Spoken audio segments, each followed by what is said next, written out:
今天我们深入探讨一本全球销量超过200万册的财富经典之作《有钱人和你想的不一样》。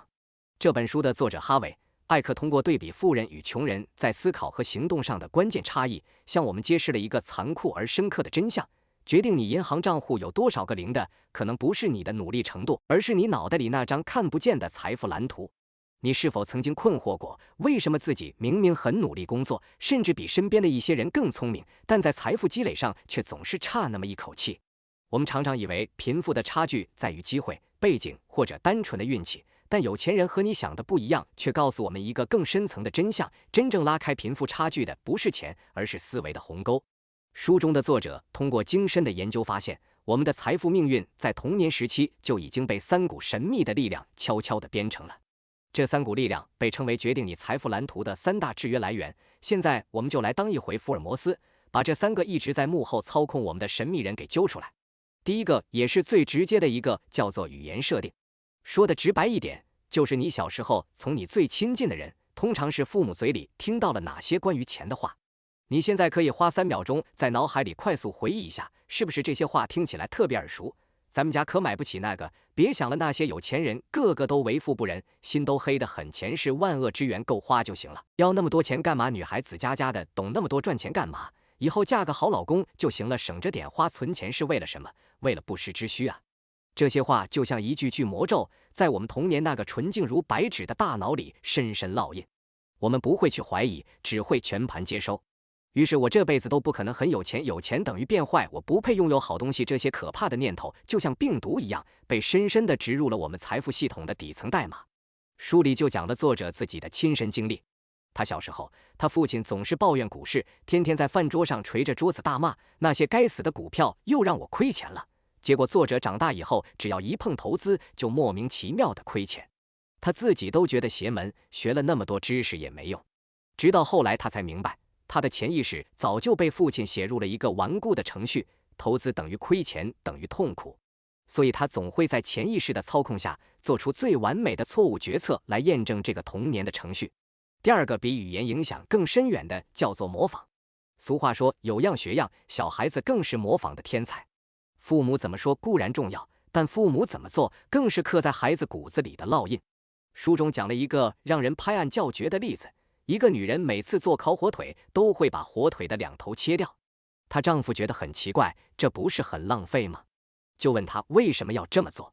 女人回答说：我妈妈就是这么做的呀。后来有机会，丈夫又问丈母娘同样的问题，丈母娘的回答一模一样：我妈妈就是这么做的呀。最后他们忍不住了，打电话给家里年龄最大的外婆，问她家里是不是有什么传统，做火腿必须切掉2头。结果外婆在电话那头乐了，她说：哪有什么传统，那是因为我当年的锅太小了，一整根放不下。这个故事让人哭笑不得，但它揭示了一个多么深刻的真相啊！我们今天在金钱上的很多行为模式，很可能就像那块被无辜切掉的火腿，我们只是在盲目的模仿父母，却从未想过他们当年的那口锅和我们今天的这口锅大小还一样吗？他们那个年代的理财习惯还适用于今天这个世界吗？你的父母是节俭诚信还是挥霍无度，是善于投资还是保守储蓄，他们的行为就是你最原始的财富模仿范本。第三个也是最致命的一个叫特殊事件。有时候一件充满强烈情绪的童年往事就足以定格你一生的金钱观。书里有个女护士的案例，她收入很高，但钱一到手就莫名其妙的花光，完全存不下来。在作者的引导下，她回忆起一件发生在11岁的事情。那天她的父母在一家中餐厅里，因为钱的问题当着她的面大吵，突然她父亲心脏病发作，倒在地上就死在了她的怀里。你想想看，在那个瞬间，一个11岁女孩的大脑会形成一个怎样坚不可摧的潜意识连接，这个连接就是钱等于争吵，等于痛苦，等于死亡。所以长大后，她的潜意识为了保护她，为了让她远离痛苦，就会驱使她用尽一切办法把钱这个危险品从自己身边赶走。所以你看，语言的设定、行为的模仿和童年的特殊事件，这3股力量就像3位顶级的程序员，在我们毫不知情的情况下，为我们编写了一辈子的财富代码。现在我们把这些隐藏的代码，这些导致我们财富系统不断死机蓝屏的病毒全都揪出来了，接下来就是真正夺回控制权的时候。而夺回控制权的第一步，也是富人思维的第一个核心，你必须做出一个选择：你是要继续让这些旧程序操控你，当一个抱怨人生的乘客，还是从现在开始亲手格式化这一切，成为创造人生的司机？这个选择就是我们下一部分要揭晓的富人的第一个也是最重要的财富档案。在上一部分，我们扮演了一次侦探，把那3个在我们童年就给我们财富系统悄悄编程的幕后黑手给揪了出来。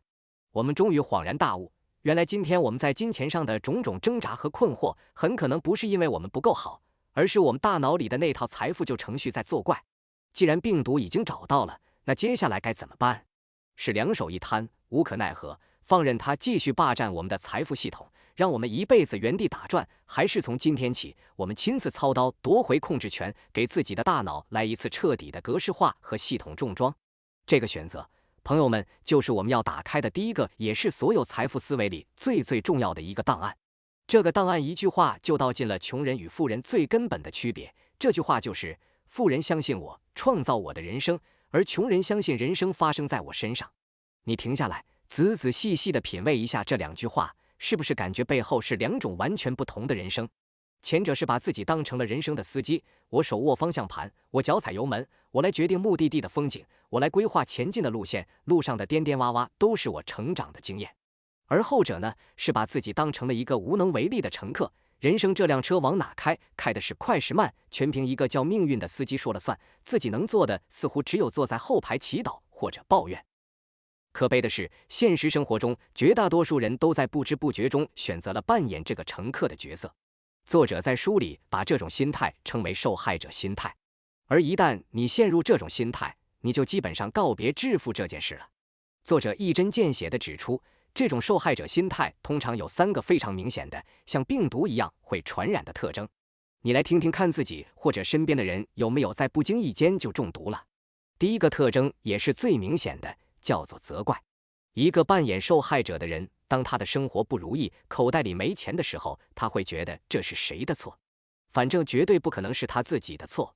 他会怪经济大环境不好，怪社会不公平，怪老板给的工资太低，怪客户太挑剔，怪合伙人是猪队友，怪老婆太能花钱，怪孩子补课费太贵。如果实在找不到人怪了，他们就会往上追溯，怪自己的父母没本事，没给自己一个好的出身。你听听，是不是很熟悉？仿佛天底下所有的人，所有的事都欠他的，就他自己是那朵被全世界辜负的无辜的白莲花。但真相是什么？作者说，当你伸出一个手指指向别人，责怪别人的时候，其实有3根手指正不偏不倚地指向你自己。你每责怪一次，就是在大声地向全世界宣布，我对自己的人生无能为力。你就是在主动放弃自己改变人生的力量，把掌控权拱手让人。第2个特征比责怪更隐蔽，叫合理化。如果说责怪是把矛头指向外界，那么合理化就是把矛头转向自己，进行一种精神胜利法式的自我麻醉。受害者们最喜欢为自己的财务窘境找借口，而他们最常用的一个听起来最高尚、最无懈可击的借口，就是那句我们都听过的话：钱真的没那么重要。每次听到这句话，作者都想问一个问题：如果你天天对你的伴侣说你对我来说没那么重要，你觉得你的伴侣还会在你身边待多久？恐怕早就跑了吧。钱也是一样的，当你打从心底里就瞧不起他，认为他不重要的时候，他就绝对不会留在你身边。朋友们，我们必须清醒地认识到，钱在他无法发挥作用的领域，比如爱情、亲情、真正的快乐，它的确不重要。但是在他能够发挥作用的领域，比如给你和家人更好的医疗、更好的教育、更有品质的生活，以及让你有能力去帮助更多的人，它又实在是太重要了。不要再用钱不重要来当自己赚不到钱的遮羞布了，承认它的价值，它才会向你奔赴而来。第3个特征也是最要命、最毒的一个，叫抱怨。抱怨可以说是宇宙间最强大的贫穷吸引力磁场，因为我们宇宙有一个基本定律，那就是你所关注的事情会不断的扩大。当你抱怨的时候，你关注的是什么？是你生活中那些不顺利的、糟糕的、让你恶心的烂事，对不对？所以你越是抱怨，就越是等于在向宇宙下一个精准的订单，上面写着：嘿，我特别喜欢这些烂事，请给我来更多。然后宇宙这个最忠实的快递员就会源源不断的把更多让你糟心的事精准的投递到你的生命里。所以你会发现，那些天天抱怨的人，他们的生活总是过得一地鸡毛，好像全世界的倒霉事都让他们赶上了，他们就活在一个我好惨啊的死循环里，很难翻身。所以，作者在书里提出了一个极具挑战性的行动练习，叫做7天不抱怨挑战。大家也可以试一试，从现在开始，连续7天不说任何抱怨的话。你会发现，这比你想象的要难得多，但只要你坚持下来，你会感觉到你的整个世界都清静了。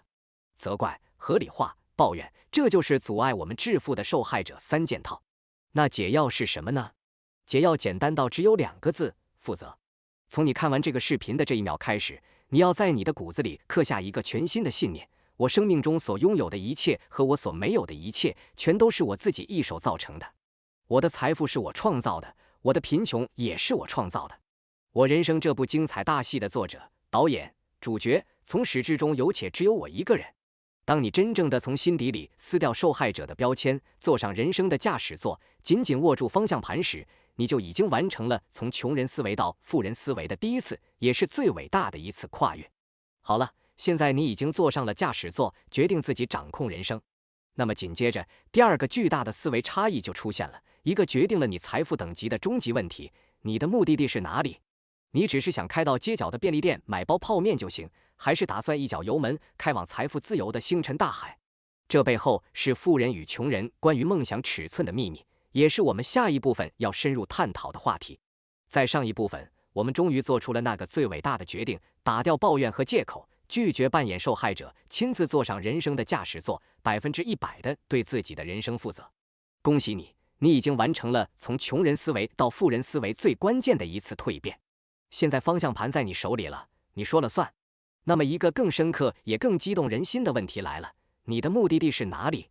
你这脚油门是打算只轻轻踩一下，开到街角的便利店，能保证自己活下去就心满意足了，还是要一脚油门踩到底，朝着那片叫做财富自由的星辰大海狂奔而去？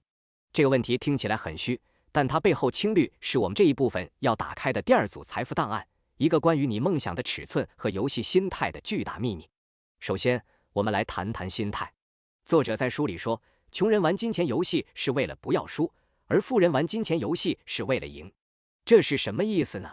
我们来想象一个场景，一场重要的足球比赛。A 队的目标是拼尽全力死守自己的球门，只要不让对方进球就算成功。而 B 队的目标是想尽一切办法冲到对方的半场，把球踢进对方的球门，而且进得越多越好。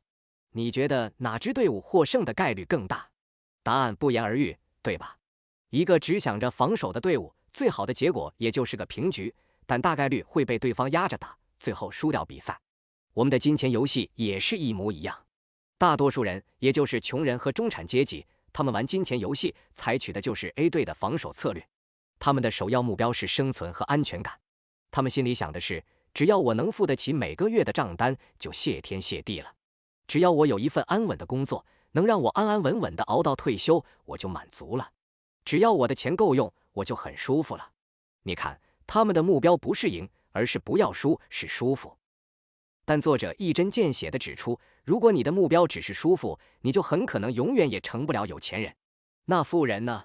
他们玩的是 B 队的进攻策略。他们的目标不是生存，不是舒服，而是创造巨大的财富和丰盛的富足。他们的目标不是付得起账单，而是拥有几辈子都花不完的钱。一个目标是够用就行，一个目标是越多越好。这2种完全不同的意念，就会引导你做出完全不同的选择，最终把你带到天差地别的财务终点。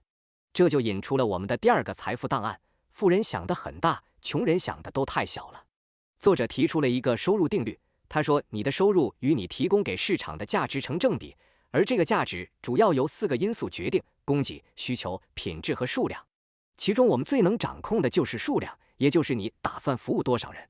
你开一家小小的面馆，味道再好，你一天最多能服务多少人？100、200。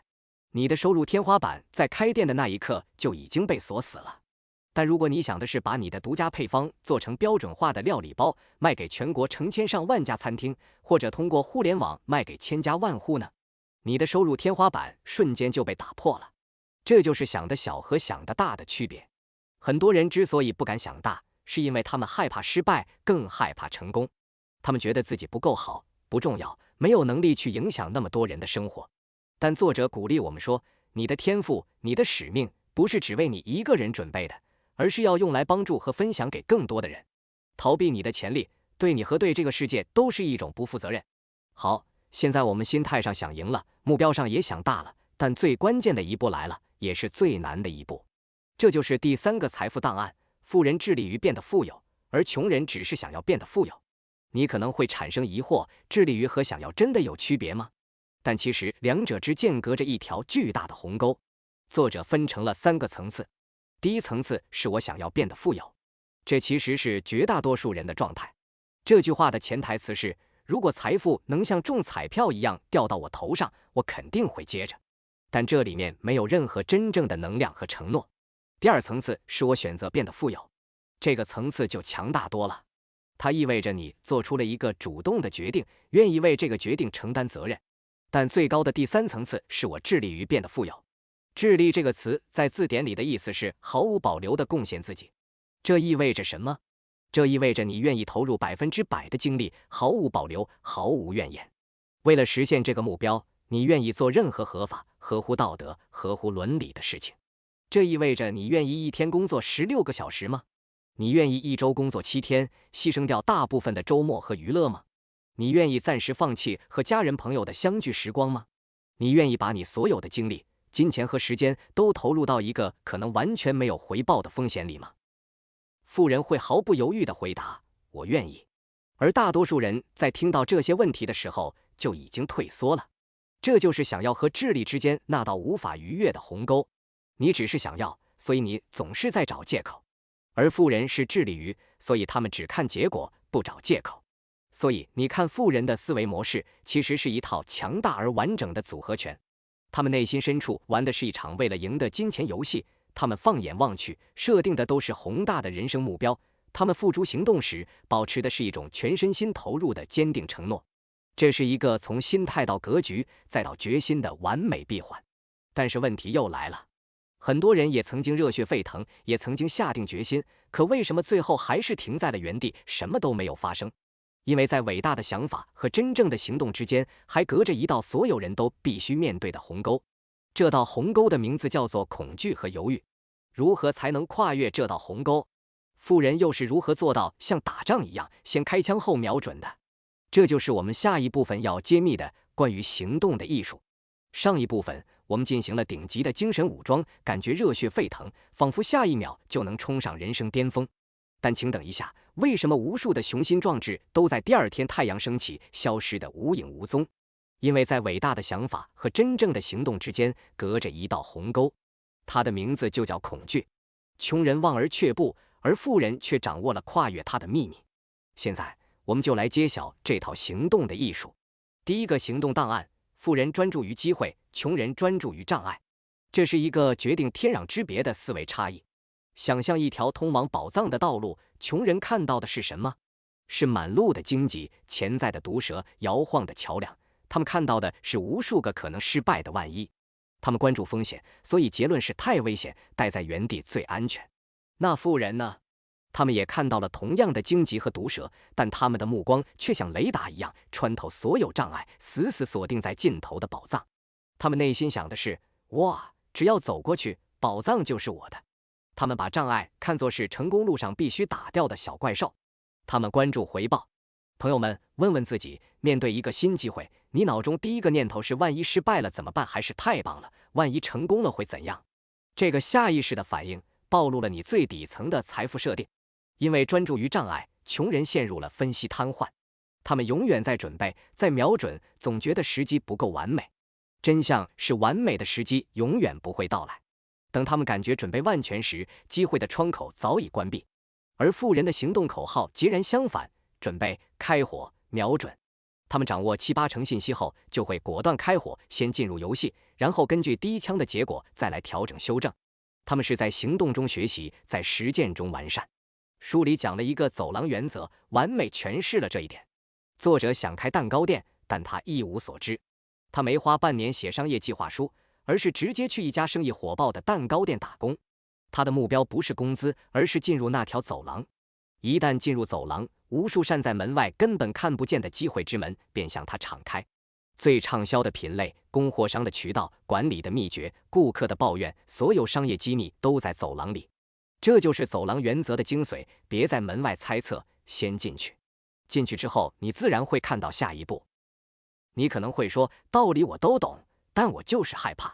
这就引出了第二个行动档案：富人在恐惧中依然行动，而穷人让恐惧阻止了他们。我们必须澄清一个最大的误解：富人不是不害怕，他们也会恐惧，会焦虑，会自我怀疑。唯一的区别是，他们绝不让恐惧成为不行动的理由。记住，行动是连接你内在想法和外在结果的唯一桥梁。没有行动，再伟大的想法也一文不值。而勇气就是一块肌肉，你越用它越强。你越是去挑战那些让你不舒服、不习惯的事，你的勇气肌肉就越强壮。所以去做你不敢做的事，不敢发言就去发言，不敢链接就去交流，不敢投资就先用小钱开户。作者说了一句极为深刻的话：如果你只愿意去做那些轻松的事，人生将会困难重重；但如果你愿意去做那些困难的事，人生将会变得轻松自如。所以，真正的行动艺术是什么？就是将焦点从障碍切换到机会，用先开火后瞄准的勇气代替无尽的分析，并且在感到恐惧依然选择迈出那一步。因为行动是治愈一切恐惧和犹豫的唯一良药。好了，现在你同时拥有了富人的决心和行动力，但接下来一个现实问题出现了：光有想法和行动还不够，如何让别人知道你、相信你？很多人一提到推销就浑身难受，但这恰恰是富人的另一项核心技能。下一部分，我们就来探讨关于个人品牌与人际关系的秘密。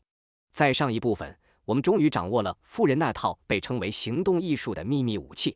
现在我们来想象一下，你已经拥有了富人的决心和格局，也掌握了他们强大的行动力。你手上有一个绝佳的创业想法，或者你就是一个身怀绝技，能为别人提供巨大价值的人。你自己对这件事有1000%的热情和信心，但接下来一个无比现实的问题，像一堵墙一样挡在了你的面前：你怎么让别人也知道你的好，相信你的价值，并且心甘情愿地为它付钱呢？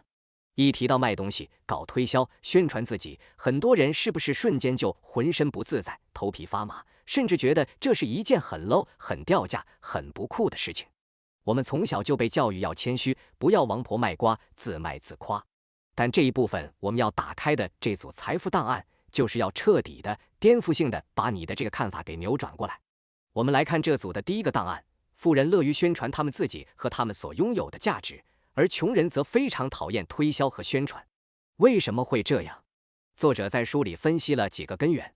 第一，可能是你过去有过不好的经历，比如被某个特别烦人的销售员死缠烂打过，所以你发誓这辈子绝对不要成为那样的人。第二，你可能害怕被拒绝，害怕失败，害怕别人用异样的眼光看你。但最根本也最核心的一个原因，作者一针见血地指出，你之所以讨厌推销，很可能是因为你对自己或者对你所提供的产品并没有100%的信心。你仔细想一想，是不是这个道理？如果你自己都觉得心虚，觉得你的东西没那么好，你当然不愿意去跟别人讲，因为你怕别人把你当骗子。而富人，他们只投身于自己真正相信的事业。他们从骨子里就认为自己所提供的产品或服务是真正能够帮助别人，能为别人解决痛苦，能给别人带来价值的。所以从这个角度出发，一个颠覆性的观念就诞生了：如果你真的相信你所提供的价值，那么把这份价值好好的宣传出去，让更多有需要的人知道，这根本就不是什么推销，而是你的一种责任和义务。这就好比你是一位能治好癌症的神医，但你因为害羞不想宣传自己，就躲在深山里。那么那些在山下因为癌症而痛苦挣扎的病人，他们没有机会认识你，最终病死身亡，这难道不是你的自私造成的吗？所以从今天起，请你重新定义推销这个词，它不是祈求，不是炫耀，而是你满怀热情地去分享你所相信的价值。当你抱着这样的心态去宣传时，你的能量是完全不一样的，是充满激情和感染力的。说完了如何向外输出价值，我们再来看一个同样重要的档案，那就是如何向内吸收能量。这就是富人选择与积极的、成功的人士交往，而穷人则喜欢与消极的、不成功的人混在一起。俗话说近朱者赤，近墨者黑，这句话在财富的世界里简直就是定律。能量是会传染的。你想要减肥，结果你天天跟一群胡吃海喝，还嘲笑你人生苦短，何必减肥的朋友待在一起，你觉得你能减肥成功吗？你想要学好英语，结果你身边的人天天都在打游戏、刷短视频，还跟你说学那玩意儿有啥用，又不出国，你觉得你能坚持下去吗？同样的道理，你想要变得富有，结果你天天跟一群我前面提到的受害者待在一起，他们天天都在责怪社会、抱怨老板，还嘲笑你的梦想是白日做梦，你觉得你的致富之心还能燃烧多久？作者毫不客气地把这些消极的人称为能量吸血鬼，他们会像一个黑洞一样吸走你的热情、你的希望、你的雄心壮志。这不是说要我们变得势利、瞧不起任何人，而是说为了保护我们自己那点刚刚燃起来还很脆弱的财富小火苗，我们必须要有意识的、主动的去选择我们的能量场。富人是怎么做的呢？他们把其他成功人士当成学习的范本。他们看到别人成功，他们的第一反应不是嫉妒，不是酸溜溜的说风凉话，而是发自内心的去祝福，然后去思考。太棒了，如果他能做到，那说明这件事是可行的，我肯定也能做到。我得去向他学习一下，看看他是怎么思考、怎么行动的。他们会主动的去结交比自己更成功的人，去参加有机会认识这些人的高端活动。他们的目的不是为了炫耀，而是为了让自己沉浸在成功的氛围里，让自己的大脑觉得原来成功人士的生活是这样的，这种感觉其实很正常，我也可以拥有。这就是在重设我们大脑里的正常值。所以从今天起，请你也有意识地去管理你的人际圈。你可以做的练习包括去阅读成功人士的传记，去看他们的访谈视频，去参加一些行业论坛，去结识那些让你仰慕的充满正能量的人，同时有意识地减少和那些能量吸血鬼相处的时间。所以你看，富人的成长是一个内外兼修的过程，他们向外充满激情地推广自己的价值，他们向内积极主动地吸收成功的能量，这是一个正向的、不断螺旋上升的循环。现在你不仅拥有了富人的决心、格局和行动力，还懂得了如何宣传自己，以及如何营造一个积极的财富圈子。你感觉自己已经万事俱备，准备好大干一场了。但是我们来玩一个游戏，你现在每个月赚2万吗？另一个人每个月赚1万吗？请问谁更有钱？大部分人会脱口而出，当然是赚2万的。但如果我告诉你这个答案是完全错误的呢？因为穷人和富人，他们用来衡量自己是否富有的那块计分板，压根就不是同一块。这个真正能衡量财富的计分板到底是什么？这就是我们下一部分为你揭晓的关于净值的秘密。在上一部分的结尾，给大家留下了一个悬念：一个人每个月赚2万，另一个人每个月赚1万，请问谁更有钱？我相信很多人当时的第一反应脱口而出，肯定是那个赚2万的，毕竟收入高嘛。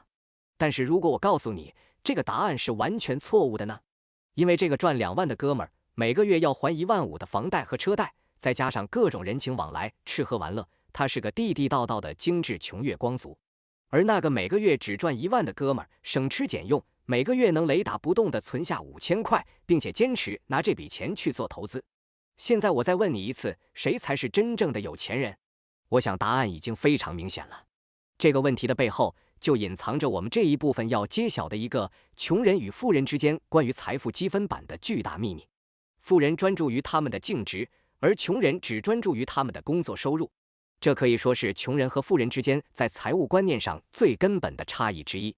我们大多数人衡量自己或者别人有没有钱的标准是什么？就是问你一个月挣多少钱，对不对？我们把每个月的工资条当成了我们唯一的财富成绩单。但是作者在书里一针见血地指出，这种想法是极其危险和错误的。只盯着工作收入，就好比你评价一场篮球赛，只看某一个球员的跑动速度，而不看最后的总得分。跑得快当然很重要，但它决定不了比赛的输赢啊。那我们财富游戏的总得分是什么？就是这个听起来有点专业，但其实非常简单的词——净值。净值才是衡量你真实财富的唯一，也是最终极的标尺。什么是净值？说的简单点，就是把你现在所拥有的全部家当的价值，减去你现在所欠的所有钱的价值。公式就是净值等于你的总资产减你的总负债。你的资产是什么？是你银行里的现金，你买的股票、基金，你的房子、你的车子、你的收藏品，甚至是你的公司等等。所有这些值钱的东西都算你的资产。你的负债是什么？是你欠银行的房贷、车贷，你欠信用卡和花呗的钱，你借朋友的钱等等。所有你需要忍还的钱都是你的负债。我们前面那个月入2万的哥们儿，他可能住着大房子，开着好车，看起来资产很高，但他同样背负着巨额的贷款，所以他的总资产减去总负债，净值可能非常低，甚至是负数。他只是表面光鲜而已。而那个月入1万的哥们儿，虽然收入不高，但他没什么负债，而且每个月还在不断的增加他的资产，所以他的净值在稳步的增长。所以你看，真正决定你是否富有的，不是你一个月赚多少钱，而是你最终能留下多少钱变成了你的净值。那么我们该如何像富人一样去增加我们的净值呢？作者在书里为我们指出了建立财富大厦的4大支柱，也就是构成净值的4个核心要素。第一个要素当然是收入，收入是整个财富水池的源头，没有活水进来，一切都免谈。而且收入还分2种，一种是你的工作收入，就是你上班打工赚的钱；另一种是你的被动收入，就是你啥也不干也能收到的钱，比如房租、股票分红、理财收益等等。富人会想尽办法同时提高这2种收入。第二个要素是存款，光有收入是远远不够的。如果你是一个月入10万，但月花10万1000的人，你的净值就永远是负的。所以赚钱是第一步，而把赚来的钱留下来是更关键的第2步。存款就是你从收入这个活水里拦截下来，准备用来建造财富水库的第一桶金。第3个要素是投资，这是让你的财富实现爆炸性增长的加速器。如果你只是傻傻的把钱存在银行里，那么有一种叫通货膨胀的怪兽会悄悄的日复一日的吃掉你金钱的购买力。10年后，你的100块可能只值50块了。所以你必须学会投资，让你的钱去生钱，让你的钱也成为你的员工，为你24小时不间断的工作，这才是提高净值的核心动力。第4个要素也是最容易被我们忽略的一个，叫做简化生活。这是什么意思呢？它不是让你过苦行僧的日子，而是让你有意识的去降低你的生活成本，去摆脱那些不必要的消费欲望。你每简化掉一项不必要的开支，就等于直接增加了你的存款，也就意味着你有了更多的钱可以拿去投资。简化生活是增加净值的秘密武器，它让你在增加收入的同时，也堵住了财富的漏洞。所以你看，这4个要素就像一张桌子的4条腿，收入是桌子的宽度，存款是桌面的厚度，投资是让桌子能自己长高，而简化生活则是让这张桌子变得更轻更坚固。4条腿都稳了，你的财富大厦才能建得又高又稳。所以从今天起，请你把你的目光从每个月的工资条上移开，开始真正的关注那个决定你财富未来的终极数字——你的净值。你要像富人一样，每个季度或者每半年就拿出计算器算一算自己的净值，追踪它的成长。但是问题又来了，道理我们现在都懂了，要增加收入，要存款，要投资，可具体该怎么做呢？尤其是我们大部分人每个月就那么点死工资，怎么可能既有钱存款，又有钱投资，还要生活呢？别急，作者在书里早就料到了我们的困境，他给了我们一个被誉为全世界最简单也最有效的傻瓜式金钱管理系统。这个系统厉害到什么程度呢？就是哪怕你现在兜里只有100块钱，也能立刻开始操作，并且让你从此管钱上瘾。这个神奇的系统到底是什么呢？这就是我们下一部分要送给你的全书最实用也是最值钱的一个大礼包。在上一部分，我们校准了财富雷达，确立了衡量财富的真正标尺，不是你每月挣多少工资，而是你最终拥有多少净值。但这留下了一个终极问题，道理我都懂，可我每个月就那么点钱，付完开销就所剩无几，哪来的钱存款投资，怎么增加净值呢？别急，作者早就为我们凑备好了一个超级大礼包。这个礼包就是我们这一部分要打开的财富档案，它是一句宣言：富人精于管理金钱，而穷人则疏于管理金钱。你可能会脱口而出，等我有钱了，我自然就会开始管理，但这其实是一个致命的错误。作者在书里提出了一个宇宙定律般的核心法则，你必须先向宇宙证明你能管理好你现在所拥有的一切，然后你才能得到更多。这是什么意思呢？打个比方，如果你给一个5岁的小朋友买了个单球冰淇淋，他一转身，冰淇淋啪的掉在地上，这时他嚎啕大哭，对你说：“我还要，这次我要3个球的。”你会给他买吗？答案显而易见，绝大多数理智的家长都不会，因为你心里清楚，你连1个球都管不好，我怎么相信你能管好3个球？给了也是浪费。朋友们，金钱的规律就是这样看待我们的。如果你连每月几千块的工资都管得一团糟，月月光甚至负债，那你就是在用行动向整个宇宙大声宣布：我管不好钱，我没有能力拥有更多。那么宇宙凭什么相信你能管好几十万甚至几百万呢？他不会给你，因为他知道给了你也是浪费。所以关键的核心不是你现在有多少钱可以管理，而是你有没有养成管理金钱这个习惯。习惯永远比金额更重要。那么具体该怎么管？接下来就是见证奇迹的时刻。作者揭示了一套被无数人验证过，堪称全世界最简单也最有效的傻瓜式金钱管理系统。这个系统就叫做6个罐子理财法。你不需要任何复杂的金融知识，只需要准备6个真实的罐子、6个信封，或者在支付软件里建立6个子账户，然后把你每个月所有的税后收入严格按照固定的比例分配到这6个罐子里。第一个罐子也是最重要的罐子，叫财务自由账户，占比10%。我们可以把它称为金额账户。每个月你必须雷打不动的把收入的10%放进去。这个罐子里的有一条神圣的、绝不容许侵犯的规定：这笔钱永远不许为了消费而花掉。它的唯一使命就是被用来投资，为你下金蛋。你可以用它去买指数基金、优质股票、收租房产，总之就是让这笔钱成为你的金额，让它不断长大，不断为你生下金蛋，也就是我们梦寐以求的被动收入。这支金额是你未来退休的底气，是你实现财务自由的唯一希望。第二个罐子重要性与第一个不相上下，它叫玩乐账户，占比10%。这个罐子的规则完全相反，它里面的钱必须在每个月或最长每个季度被你花的一分不剩。你没听错，必须花光。这是为什么？这正是此系统最天才的设计，因为这个账户是用来训练你接收财富的肌肉，是用来引爆你的配得感的。很多人，尤其是从小被灌输省钱观念的人，花钱有罪恶感，觉得自己不配拥有好东西。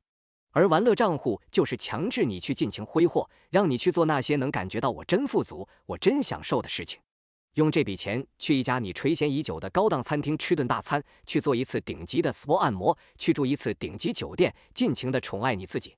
这能有效平衡你存钱的紧缩感，让你觉得理财是快乐的，同时向你的潜意识植入一个信号：我值得拥有美好富足的生活。第三个罐子叫长期储蓄账户，占比10%。这个罐子用来实现你的中期目标，比如换新手机、买新电脑、去旅游，或者为买车、买房付首付。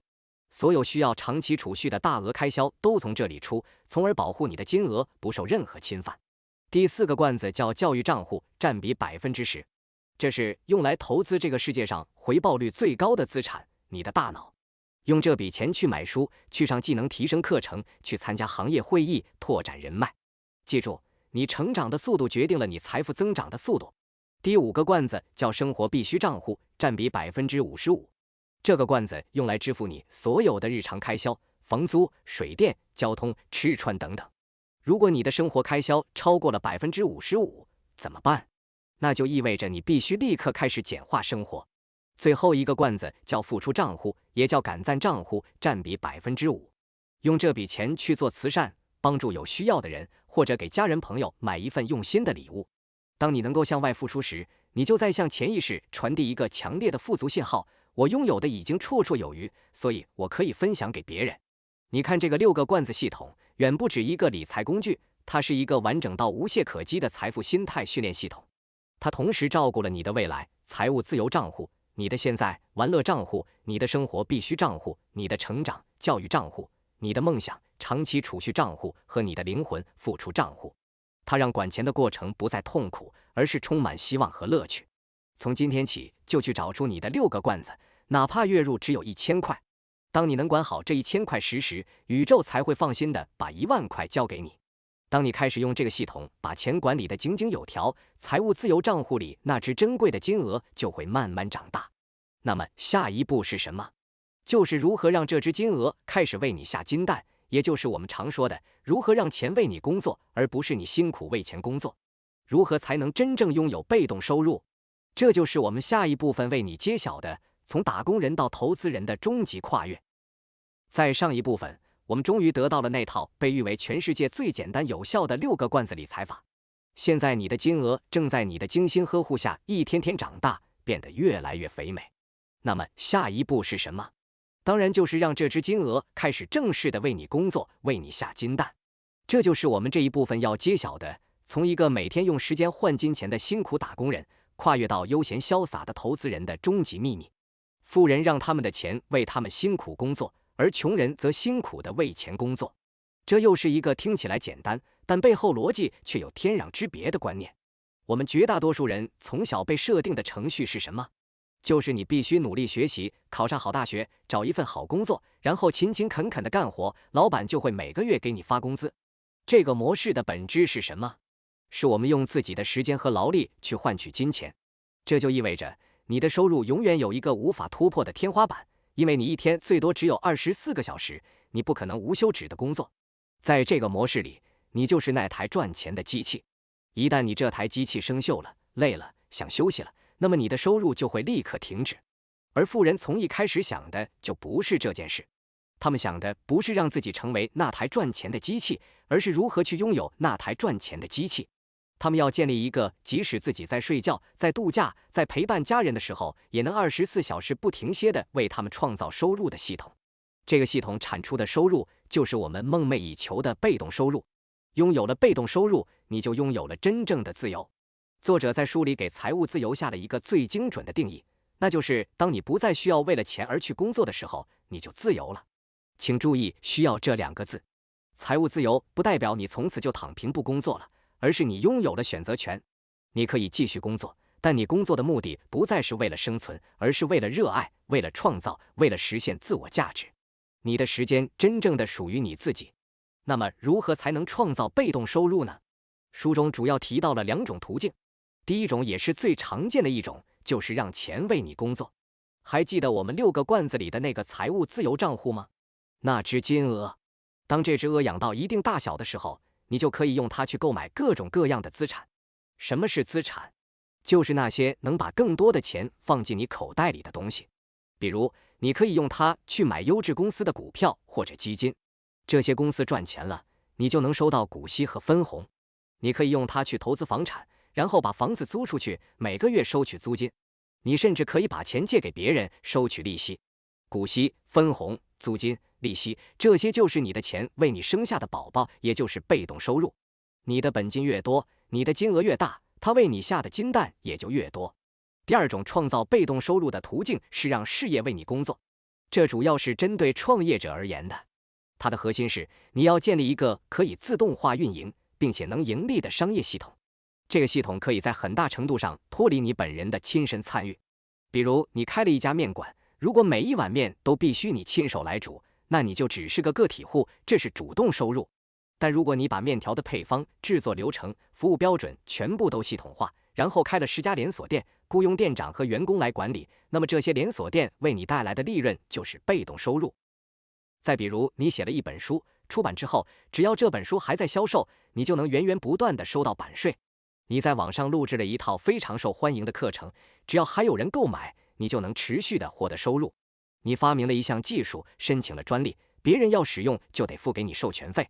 无论是投资还是创业，他们的核心都是建立一个系统，一个不需要你用时间去1对1交换就能自动为你赚钱的系统。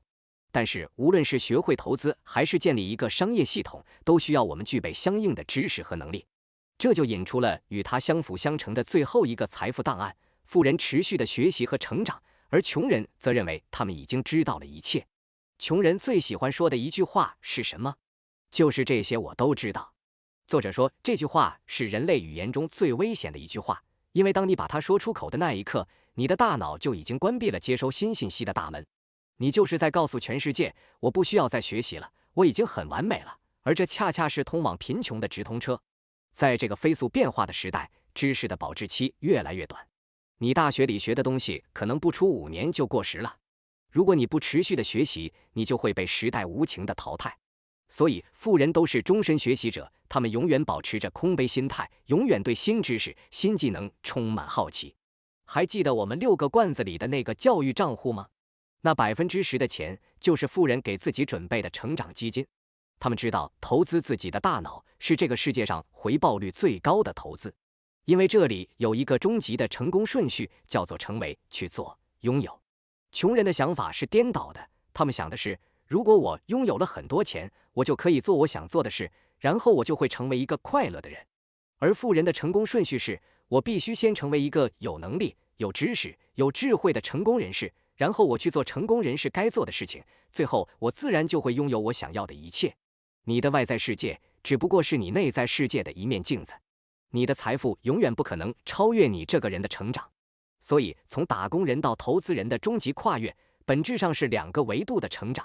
在外部，你要学会建立能为你自动赚钱的被动收入系统，让你的金额为你下单；而在内部，你要永远保持谦逊，成为一个终身学习者，不断地投资你的大脑，把自己塑造成一个配得上巨大财富的人。到这里，我们关于有钱人和你想的不一样这本书的深度解读就告一段落了。相信很多人已经完成了一次大脑的财富系统重装。哈维·艾克的核心观点非常清晰，思维模式是决定贫富的根本原因。他提供了一套极具洞察力的财富档案系统，帮助我们识别并替换掉那些导致我们财务困境的病毒文件。但是我们也要客观地认识到，光有富人思维是不够的。艾克在书中也强调，这只是内在世界的修炼，我们依然需要去学习外在世界的法则，比如投资知识、商业模式和财务管理技能。这就好比你拥有了一辆法拉利的引擎，但你依然需要学习如何驾驶，并且需要找到一条能够驰骋的赛道。书中也为大家总结出3个最关键的下一步。第一，持续进行思维校准，将书中的财富档案制作成你的案头卡片或手机壁纸，每天提醒自己用富人的方式去思考，尤其是在你面临选择和困难的时候。第二，建立你的财务自由账户，无论金额多少，从今天开始，强制储蓄收入的10%到这个只进不出的账户里。这个行动本身就是在向你的潜意识宣告，我正在成为一个优秀的金钱管理者。第三，补足你的外在技能。思维转变了，行动力会增强，利用这股动力去学习一个你一直想了解的投资领域，去研究一个你感兴趣的商业案例，去真正的把知识变成你的财富。